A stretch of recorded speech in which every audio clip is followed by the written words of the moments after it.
오늘 주시는 하나님 말씀은 요한복음 2장 1절로 11절 말씀입니다. 요한복음 2장 1절로 11절 말씀. 우리 하나님 말씀 받을 때 다 같이 일어나셔서 사흘째 되던 날 갈릴리 가나에 혼례가 있어 예수의 어머니도 거기 계시고 예수와 그 제자들도 혼례 청함을 받았더니 포도주가 떨어진지라. 예수의 어머니가 예수에게 이르되 저들에게 포도주가 없다 하니 예수께서 이르시되 여자여 나와 무슨 상관이 있나이까? 내 때가 아직 이르지 아니하였나이다. 그의 어머니가 하인들에게 이르되 너에게 무슨 말씀을 하시든지 그대로 하라 하니라. 또 이게 유대인의 정결 예식을 따라 두세 통 드는 돌 항아리 6이 놓였는지라. 예수께서 그들에게 이르시되 항아리에 물을 채우라 하신즉 아기까지 채우니 이제는 떠서 연회장에게 갖다 주라 하시며 갖다 주었더니 연회장은 물로 된 포도주를 맛보고도 어디서 났는지 알지 못하되 물 떠온 하인들은 알더라. 연회장이 신랑을 불러 말하되 사람마다 먼저 좋은 포도주를 내고 취한 후에 낮은 것을 내거늘 그대는 지금까지 좋은 포도주를 두었도다 하니라. 예수께서 이 첫 표적을 갈릴리 가나에서 행하여 그의 영광을 나타나심에 제자들이 그를 믿으니라. 아멘. 기도하시겠습니다. 하나님 아버지, 이 시간에 하나님의 말씀을 듣습니다. 말씀을 전할 때 사람의 모습은 가려주시고 오직 성령님의 운행, 교통하심만이 충만하여 글자 하나하나를 성령님이 조명해 주시고 우리의 심령 속에서 역사하시어 깨닫는 복을 일으켜 주시옵소서. 예수님의 이름으로 기도합나이다. 아멘. 앉으시고요. 어떤 남자가 있는데 어려운 일을 당할 적에는 꼭 지갑에서 아내 사진을 꺼내보고 힘을 얻습니다. 내가 이런 여자하고도 사는데 이까지 것쯤이야 하고서 힘을 얻습니다. 여러분들 어떠세요? 어려운 일을 만날 때 뭘 보고 힘을 얻으십니까? 우리 주님을 바라보며 힘을 얻는 줄로 믿습니다. 갈릴리 가나 지방에 어느 집에서 혼인잔치가 열렸습니다. 어느 나라나 혼인잔치는 귀하고 중요한 예식입니다. 유대인들에게도 마찬가지입니다. 유대인들의 혼인잔치는 여러 날, 심지어는 일주일까지도 계속이 됩니다. 그리고 유대인들의 잔치 음식 중에서 가장 중요한 것이 포도주입니다. 이 포도주를 마시고 즐거워하면서 신랑 신부에게 좋은 축복의 말을 많이 해줘야 되는데 이 포도주가 떨어졌습니다. 포도주가 떨어지면 잔치의 흥이 깨져버리고 맙니다. 그런데 이 집안에 있는 거라고는 결례형 항아리 6개 들어있는 물밖에 없습니다. 근데 마침 이 잔치집에는 예수님이 와 계셨습니다. 예수님의 어머니 마리아도 와 있었습니다. 이걸 본 마리아가 이 문제를 예수님께 와서 얘기하고 예수님께서 이 무리의 역사하심으로 물이 포도주가 변해서 문제가 해결됐습니다. 여러분, 문제가 생기면 문제를 해결해야죠. 해결하지 않고 그냥 두면 문제는 점점 더 커집니다. 그러니까 문제를 해결해야 되는데 문제를 해결하려면 첫째로 문제의 본질을 알아야 됩니다. 지금 이 혼인잔치집에서 일어난 문제도 얼른 보면은 포도주가 떨어진 거예요. 그럼 정말 포도주가 떨어진 게 문제겠습니까? 아닙니다. 예수님이 계시느냐 아니느냐, 예수님이 함께 하시느냐 아니냐가 문제입니다. 예수님만 함께 하시면 어떤 문제든지 해결되기 때문입니다. 그럼 우리가 살다가 문제가 생겼을 때 가장 중요한 것은 그 문제가 아니라 그때 예수님이 나와 함께 하시느냐 아니냐, 내가 예수님과 함께 하느냐 아니냐, 그게 중요한 거예요. 예수님만 함께 하시면 어느 문제도 해결이 됩니다. 그러니까 그런 각도에서 볼 때 지금 이 가나 혼인잔치집에서 포도주가 떨어진 것은 문제가 되지 않습니다. 왜? 이 잔치집에 지금 예수님이 계시지 않습니까? 우리 인생도 마찬가지예요. 우리가 살아가면서 끊임없이 우리의 삶 속에는 문제가 일어납니다. 그러나 주님만 함께 하시면 아무것도 문제가 되지 않습니다. 어려운 일이 생기면 사람들은 당황하죠. 두려워하죠. 걱정합니다. 왜냐? 내 힘으로 안 되니까, 내가 내 실력을 아니까. 해결할 길만 있으면, 해결할 수만 있으면 뭐이 걱정이 되겠어요? 예수님 믿지 않는 사람들이 어떤 일이 생겼을 때 걱정하는 건 당연하지만 예수님 믿는 사람들은 그러면 안 되죠. 예수님 믿는다고 하면서도 어떤 일이 생길 때 걱정한다면 그거는 예수님도 이 일은 하지 못하시오 하고 예수님의 능력을 부인하는 것밖에는 되지 않기 때문입니다. 오늘 가나 혼인잔치가 주는 교훈은 우리가 살아가는 인생 속에는 예기치 않은 문제가 생긴다는 것을 교훈하고 있습니다. 가나 혼인잔치집에 지금 포도주가 부족하게 된 것은 준비가 부족해서 일어난 일이 절대 아닙니다. 유대인들의 풍습은 잔치날이, 혼인잔치 날짜가 결정되면 즉시 초청장을 보냅니다. 그리고 잔치 직전에 다시 한번 초청장을 보내서 확인합니다. 그래서 몇 명이 올지를 정확하게 계산하고 넉넉히 준비하고 온다고 준비했는데도 포도주가 모자라는 일이 생겼습니다. 인생이란 게 이런 거예요. 아무리 은행에 돈을 많이 저축해놔도 모자라는 일이 생깁니다. 아무리 좋은 보약을 열심히 먹고 열심히 운동을 해도 건강에 문제가 생기는 일이 생깁니다. 아무리 좋은 은퇴 플랜을 세워놨는데도 모자라는 일이 생깁니다. 인생의 근본적인 문제는 예수님이 함께 하시느냐 아니냐에 있습니다. 그는 예수님이 함께 하시는 삶이 되어야 합니다. 언제 어디서나 어떤 문제가 있어도 예수님과 함께하고 예수님께 모든 걸 맡기는 삶이 되면은 그 삶은 아무 문제가 없지 않습니까? 둘째로 문제를 예수님께 맡기는 삶이 되어야 합니다. 예수님의 어머니 마리아는 이 문제를 예수님께로 가져갔습니다. 마리아가 이 집의 하인들을 명령하고 지휘하는 모습은 마리아가 그냥 이 집의 손님으로 참석한 것이 아니고 음식 관계를 맡은 주방의 책임자가 되어가지고 모든 것을 지휘한다는 것을 보여주고 있습니다. 또한 성경은 마리아를 가리켜서 요셉의 아내 마리아라고 부르지 않고 예수의 어머니 마리아라고 부르고 있습니다. 이 말은 이때쯤은 마리아의 남편인 요셉이 죽어서 없기 때문이에요. 마리아는 남편 요셉이 죽은 다음에는 아들 예수를 의지하고 살았습니다. 늘 무슨 일이나 생기면 예수님께 말하고 생겼기 때문에 지금도 이 일이 생기니까 예수님께는 문제를 가져온 것입니다.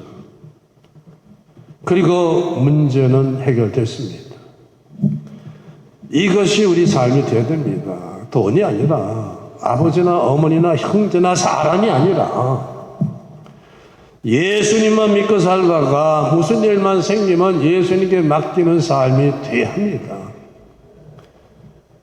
끝까지 우리가 믿는 재물, 건강, 지세 이런 세상 것들은 이 포도주가 사라지듯이 마리아가 믿고 살던 남편 요셉이 없어지듯이 다 없어지고 마는 거예요. 세상 것들은 다 그렇습니다. 아무리 믿어봐야 다 소용이 없습니다. 없어지는 거예요. 오직 예수님만 영원하십니다. 모든 일에 예수님과 함께하면서 예수님께 모든 걸 맡기게 되는 삶이 되시기를 축원합니다. 살다가 보면은 속상하고 어려운 일들을 만납니다. 속상한 일을 만나면 어떤 사람은 뒷동산 나무 그늘을 찾아갔고, 어떤 사람은 친구 찾아가고, 어떤 사람은 술집으로 가서 술을 먹고, 어떤 사람은 노래방에 가서 소리 지르며 노래합니다. 어떤 사람은 또 춤추러 가요.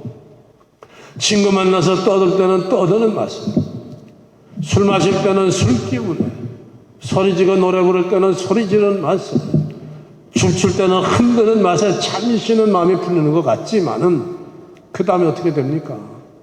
친구와 헤어지고 나고, 술 기운이 깨고, 소리 다 지르고 나고, 춤 다 추고 난 다음에는 어떻게 됩니까? 문제는 해결되지 않고 여전히 그 자리에 남아서 괴롭히는 거예요. 여러분들은 속상할 때 어디를 가시고 누굴 찾아가세요? 저는 어려서 속상한 일을 만나면은 제가 좋아하는 누님을 찾아갔습니다. 누님을 찾아가면은 마음이 확 풀렸어요. 내 얘기를 다 들어주고 나서, 그래서 그 한마디 해주는데 마음이 확 풀리더라고요. 제가 6남매의 막내라서 누님과는 나이 차이가 엄청나요. 15살 차이가 나요. 그러니까 누님이 해주는 그 말은 굉장히 든든했습니다. 또 그때 벌써 결혼해서 경제생활을 하는 누님이니까 제게 돈도 많이 줬어요. 용돈을 많이 줬어요. 돈이 많아서 어린 제가 보기엔 돈이 많은 거죠. 사실 초등학생인 제가 가진 문제와 고민이라는 게 뭐 얼마나 대단하겠습니까? 그거 이미 어른이 된 누님에게는 아무것도 아니에요. 제 고민이라는 게 들어주고, 뭐 과자나 좀 사주고 옷이나 좀 사주든가 용돈 지어주면 다 해결되는 거였습니다. 여러분, 우리가 갖고 있는 그 문제라는 게 주님에게는 우리에게 과자 하나 사주는 정도도 되지도 않습니다. 아무것도 아닙니다. 그렇게 주님께 문제를 들고 가면은 해결한다는 게 없어요. 근데 이제 시간이 지나서 제가 큰 다음에는 누님 가지고는 제 문제가 해결 안 되더라고요. 첫째는 누님이 더 이상 저와 함께 하질 않았습니다. 먼저 하늘나라로 갔어요. 저희 아버님도 그랬어요. 늘 저를 사랑해 주시고 무슨 일만 있으면은 어떤 일을 해서라도 해결해서 아버님도 하늘나라로 가버리고 계시질 않습니다. 여러분, 사람 믿어봐야 아무리 믿을 수 있는 사람일지라도 다 떠나고 말아요. 두 번째는 우리 누님이 주님에게 가기 전부터도 제 문제를, 제가 어른이 된 다음에는 제 문제를 해결해 주지 못하더라고요. 오히려 누님이 자기 문제를 가지고 저를 찾아오기 시작했어요. 그래서 주님밖에 없습니다. 주님만 영원히 함께 하십니다. 주님께로 가면 안 풀리는 문제가 없습니다. 아무리 큰 문제도 다 풀립니다. 최고십니다. 문제를 주님께로 가져가는 삶이 되시기를 축원합니다. 마리아가 문제를 예수님께로 가져가자 예수님이 마리아에게 말씀하십니다. 여자여, 나와 무슨 상관이 있나이까? 내 때가 아직 이르지 아니하였나이다. 이거 잘못하면 오해합니다. 여자여, 뭐 예수님이 그렇게 무례하신 분이 절대 아니죠. 이 여자라는 말의 원래 뜻은 여자에게 부르시는 최대 존칭어예요. 오늘날 영어를 말하면 레이디 하는 정도예요. 대통령 부인도 퍼스트 레이디라고 그러지 않습니까? 그리고 나와 무슨 상관이 있나이까 하는 말은 정확한 우리말로 해석을 하면은, 어머니 걱정 마세요. 일이 나와 어머니와는 아무 관계없는, 상관없는 일로 내가 만들 겁니다. 그런데 지금 때가 아니니까 조금만 기다려 주세요. 원래 헬라어로는 그런 뜻입니다. 이제 이 소리를 들은 마리아는 예수님을 믿고 평안한 마음으로 돌아가서 때를 기다렸습니다. 이제 이 문제는 예수님의 문제가 된 거예요. 예수님이 맡아 주셨습니다. 마리아의 문제가 아닙니다. 마리아는 그저 평안한 마음으로 기다리면 됩니다. 사무엘상 1장을 보면 위대한 선지자 사무엘을 낳은 사무엘의 어머니 한나가 정말 속상하고 어려운 일을 당했어요. 하나님께 나가서 기도하고 하나님께 이 문제를 맡기고 나니까 수색이 없는 평안한 얼굴로 되돌아오고 그 다음에는 그저 하나님께 맡기고 평안히 기다려서 문제가 해결된 것을 보여줍니다. 여러분들이 저한테 뭘 부탁해 보세요. 제가 걱정 마세요. 제가 알아가겠습니다 하면 그때부터 내 책임이죠. 걱정할 게 없어요. 저도 목회할 때 왜 어려울 때가 없었겠습니까? 사람들이 많이 그러더라고요. 아이고, 그 오랜 시간을 어떻게 버티셨습니까? 버티긴 제가 무슨 힘이 있어 뭘로 버텨요. 그저 힘들고 속상하면 주님 앞에 나가서 주님 이렇습니다 다 말씀드리고 맡기면은 주님이 마음을 만져주시더라고요. 여러분, 우리가요 어떤 일이 있을 때 주님 앞에 나가 기도하면은 주님은 어떻게 응답하고 역사하십니까? 먼저 우리 마음을 편안하게 해주세요. 마음을 편안하게 해줘서 기다리면은 문제가 현실적으로 또 해결되는 거예요. 그게 주님의 역사하시는 방법입니다. 기도한다고 즉시 응답때도 있지만은 기다려야 될 때도 많은 거예요. 그러니까 주님 먼저 마음이 평안해 주시는 은혜를 주세요. 아무리 어려운 일을 당해도 주님 앞에 나가서 기도하고 주님께 맡겼을 때 마음이 평안해지면 끝난 거예요. 기다리면 되는 거예요. 마음이 평안하게 될 때는 자체가 주님께서 들어주셨고 응답을 주신 거예요. 1990년에 대한민국이 적국이던 소련과 외교 관계를 맺지 않았습니까? 그랬더니 일제 때 사할린에 강제징용 끌려갔던 동포들이 돌아오기 시작했습니다. TV에 뉴스에 나오는데 그때 한 사람의 그 장면이 지금까지도 제 마음을 생생하게 담겨 있어요. 이 남자는 머슴이었어요. 머슴이었는데 주인집 아들 대신 징용을 나간 겁니다. 그렇게 나간 게 몇십 년이 지난 거예요. 돌아왔는데 그 옛날 주인 마님이 눈물을 글썽거리고 손을 잡으면서 욕받네 하니까 아이고 마님 무슨 말씀이십니까? 당연하죠. 그렇게 하는데요. 그게 얼마나 제게 큰 감동을 줬는지 모릅니다. 정말 경상도 말로는 억수로, 전라도 말로는 겁나게 감동이 됐더라고요. 야, 그렇구나, 저거구나.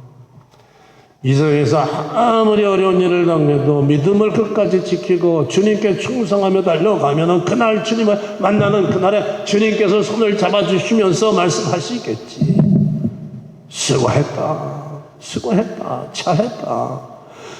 얼마나 신이 나고 힘이 납니까? 우리 사랑하는 성도님들, 그렇습니다.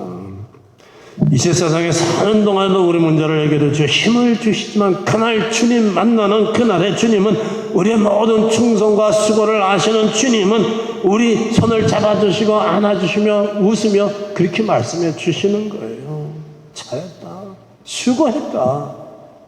그날을 생각할 때 뭐가 어렵습니까? 혹 우리가 지금 어려운 문제를 만나면은 들여다봐야 돼요. 지금 내 인생 속에 주님이 함께 하시는지 아닌지. 주님은 사실은 늘 우리와 함께 하시죠. 문제는 우리가 주님과 함께 하지 않는 거죠. 우리가 주님을 자꾸 떠나가죠. 그게 문제죠. 주님만 함께 하시면은 문제가 되지도 않아요. 주님이 함께 하시냐 아니냐는 기도해보면 알죠. 기도하고 마음이 평안해지면 주님이 함께 하시는 겁니다.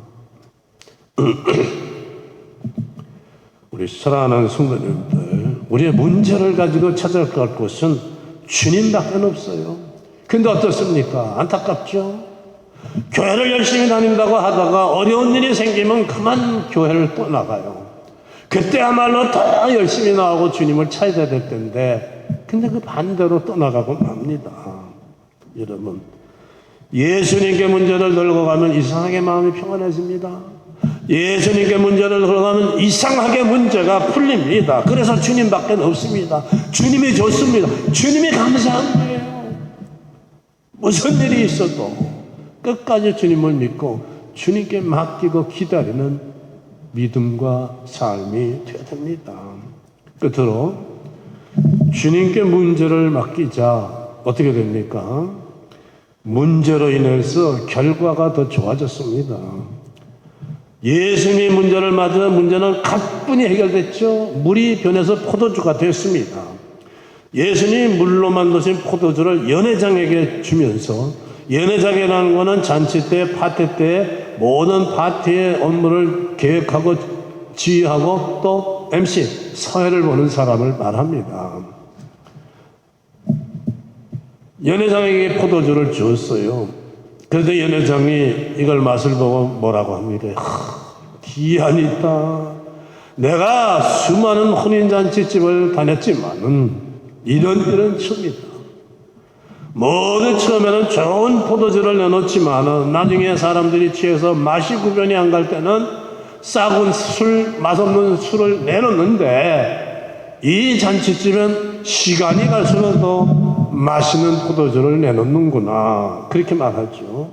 여러분, 예수님이 주신 포도주는 점점 더 맛있어졌습니다. 한참 마시고 나면 감각이 둔해져서 차이를 느끼지 못하는데도 그걸 알 정도로 맛이 있으면 얼마나 더 맛이 있습니까? 문제를 예수님에게 맡기면 그 문제가 오히려 큰 복이 된다는 말씀이에요. 여러분, 요셉이 당한 고난이 요셉을 그렇게 엄청난 복덩어리로 만들어주지 않았습니까? 다윗이 당한 그 많은 고난들이 다 복으로 돌아오지 않습니까? 문제를 예수님에게 맡기면 그게 더 복이 된다니까요. 바라기는 문제만 예수님께 맡기지 말고 작은 일까지 인생 전부를 그냥 주님께 통째로 맡겨버리시기 바랍니다.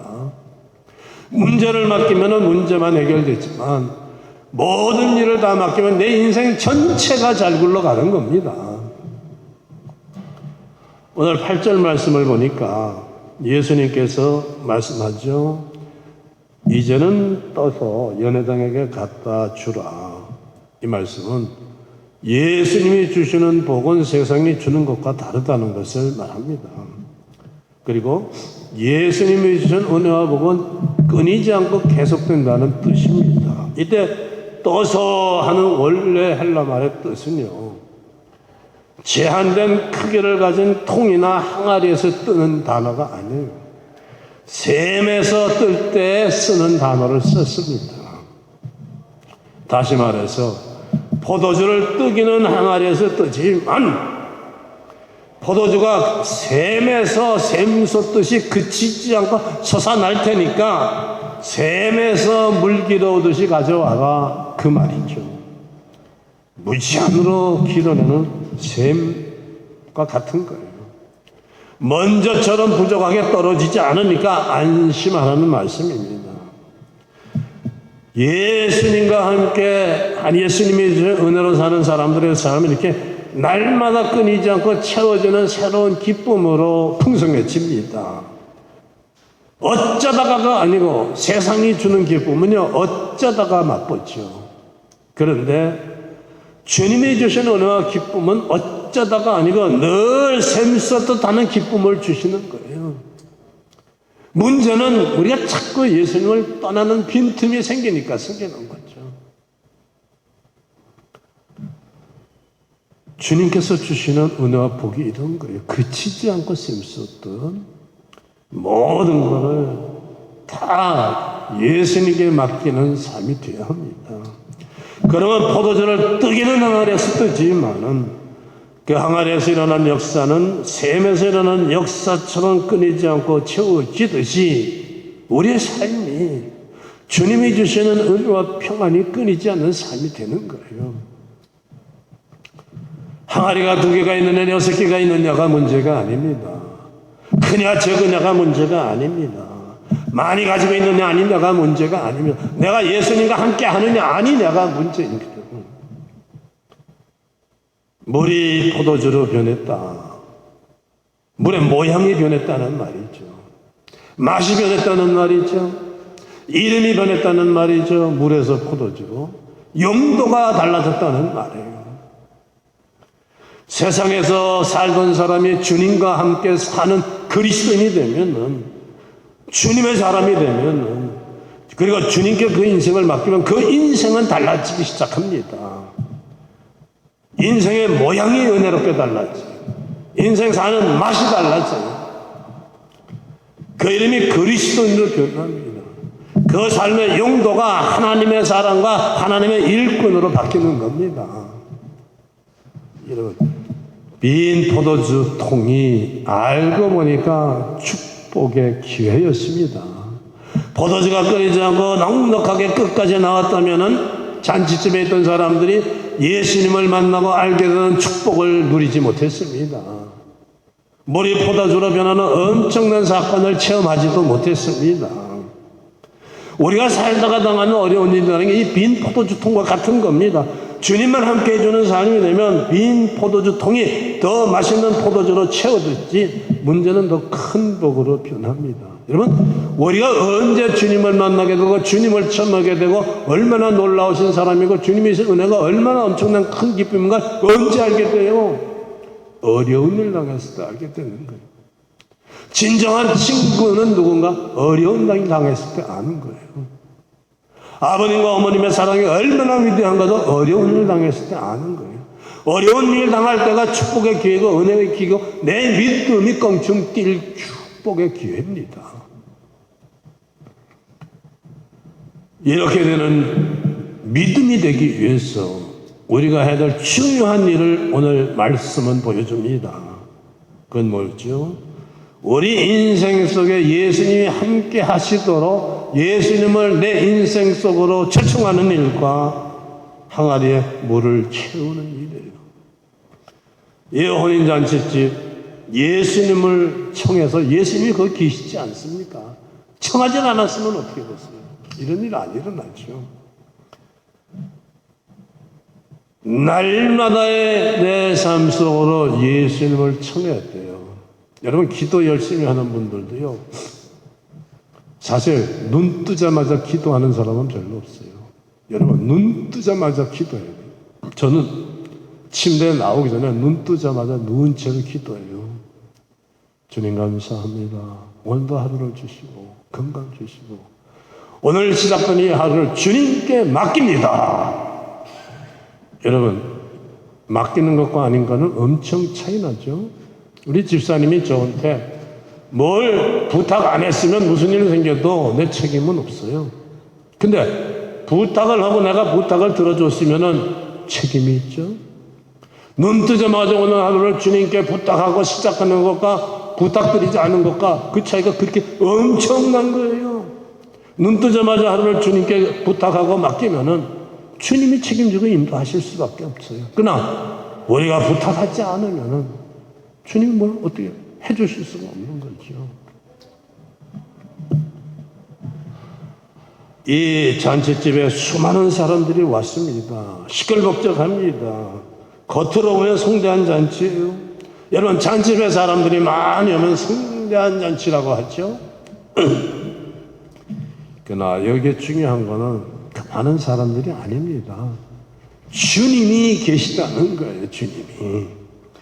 주님의 축복하시고 역사하심이 있다는 겁니다. 여러분, 친구 아무리 많아도 소용없어요. 친구가 내 인생을 복되게 해주는 건 아닙니다. 주님이 해주시는 거예요. 주님과 더 가까워야 돼요. 그런데 친구가 만나자고 한다고 교회 빠질 때도 있죠. 그거 참 곤란한 거죠. 주님이 계심으로 모자라는 것이 생기면 채워주는 삶이 되어야 돼요. 항아리에 물을 채우라. 항아리에 물을 채우는 일이 중요하죠. 예수님이 말씀하셨을 때 물을 안 채웠으면 아무 역사가 일어나지 않아요. 제가 지난주에도 말씀드렸지만은 이렇게 예배할 때마다 말씀을 주님이 주시는데 이 말씀을 듣고 그대로 하지 않으면 소용없는 거예요. 아무 역사 일어나지 않습니다. 하나님은 말씀을 통해 역사하시기 때문에 우리가 말씀대로 살아갈 때 내 삶 속에서 역사가 일어난다니까요. 교회 10년 다니는데 왜 아무 일도 안 생겨? 예배만 하고 나면은 그런 거예요. 내 실제 삶이 믿음의 삶, 말씀으로 사는 삶이 되어야 됩니다. 이 잔치집의 사람들이 말씀을 듣고 말씀대로 항아리에 물을 채움으로써 역사가 일어난 거죠. 우리가 사는 이 미국 땅 얼마나 위대하던 나라였습니까? 근데 지금 왜 이렇게 엉망진창이 되고 휘청거려요? 정치적으로, 경제적으로, 사회, 도덕적으로 이게 지금 보통 문제가 아니죠. 왜 이렇게 됐습니까? 이 나라는 믿음을 붙들고 예수님과 함께 세운 나라 아닙니까? 주님이 모든 은혜를 주셔서 위대해진 건데 예수님을 떠나가니까 무너져 나가는 겁니다. 이거를 무슨 경제 정책을 이렇게 세워가지고 경제를 회복하고 무슨 정치 정책을 이렇게 한다? 소용없어요. 다 소용없어요. 주님께로 돌아가는 길밖에 없습니다. 여러분, 성경이 보여주는 이스라엘 구약 역사가 그거 아니에요. 잘 믿을 때는 강한 나라가 되고 주변 나라를 정복하고 다스렸는데 하나님을 떠나가면은 정복당하고 노예로 끌려갔어요. 회개하고 다시 돌아오면 다시 나라가 일어나서 강해졌어요. 예수님만이 인생의 열쇠입니다. 우리에게는 이 주님이 계십니다. 원래 이 세상에 오셔서 우리의 인생을 은혜롭고 복되게 되게 해서 십자가 달려 우리를 위해 피 흘리신 그 주님이 계시는 거예요. 이 주님과 함께하면 모든 걸 주님과 맡기고 주님으로 채워지는 승리의 삶이 되시기를 축원합니다. 기도하겠습니다. 하나님 아버지 감사합니다. 세상은 악하고 강해서 우리 힘으로 감당하지 못해서 짓밟히고 괴로움을 당하는 그런 인생이 될 뻔했는데 전능하신 주님께서 함께 하심으로 우리 인생을 함께 하시며 인도하시고 채워주시는 것을 감사합니다. 오늘 말씀대로 언제 어디서나 주님 바라보고 주님과 함께 전진하며 주님이 주시는 은혜로 승리하며 찬송과 영광과 감사를 돌리게 하여 주시옵소서. 또 이 시간에 감사드립니다. 지난 한 주간도 주신 은혜를 감사하며 정성들이 구별하여 예물을 봉헌합니다. 아버지 받아주시고 거룩한 일 하나님이 섭리하시는 일에 쓰임받게 하여 주시고 봉헌하는 손길 가정 또 하는 사업 직장 일을 기억하고 지켜주시고 채워주시옵소서. 예수님의 이름으로 기도합니다.